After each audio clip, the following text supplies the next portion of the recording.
Hello everyone, এই হচ্ছে আমার হাঁটার আউটফিট। জুতা, ট্রাউজার, টি শার্ট সব পরে আমি এখন রেডি। আমি প্রতিদিন বের হই এইরকম গেট আপে। তো গেট আপটা আসলে কেন দেখালাম চলুন হাঁটতে হাঁটতেই বলি। আমি সারাদিনে আজকে বাসায় ছিলাম, অফিস ছিল না। স্টেপ কাউন্ট একটু দেখে নেব।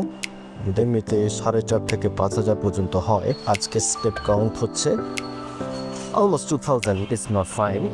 আজকে এখন আমাকে 8,000 কমপ্লিট করতে হবে। আমার 4,000 স্টেপস যেতে হবে আর 4,000 স্টেপস ব্যাক করতে হবে। যেহেতু আমি রাস্তায় হাঁটি, প্রচণ্ড ধুলাবালি থাকে, তা থেকে প্রোটেক্ট করার জন্য নিজেকে অবশ্যই একটা মাস্ক আপনারা পরে নেবেন।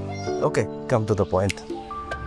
গিটারটা কেন দেখাচ্ছিলাম, দেখেন আমরা অনেকেই প্ল্যান করি যে আমাদের ওজনটা বেড়ে গেছে, একটু ওয়েট কমানো দরকার, অফিসে আজকে থেকে হেঁটে যাব, হেঁটে আসবো।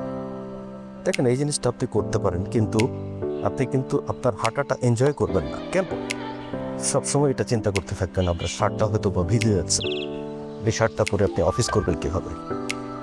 অফিস থেকে আসার সময় অনেক সময় আমরা একটা শার্ট 2 দিন পরি, তো পর দিনের জন্য আপনার ড্রেস আপটা রেডি থাকবে না।